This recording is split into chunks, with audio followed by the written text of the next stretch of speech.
Right, if you're having trouble turning on the car and it's not working, try putting in some WD-40.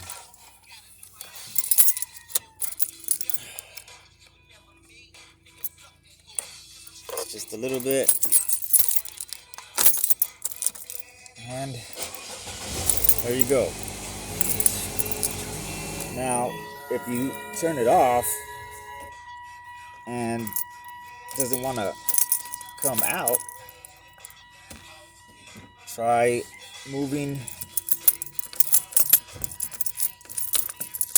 your palanca to neutral and then park real quick, and then it'll come out. This is a Saturn 2000, and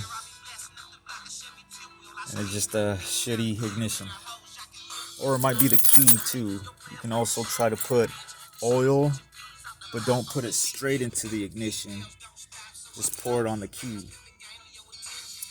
Good luck.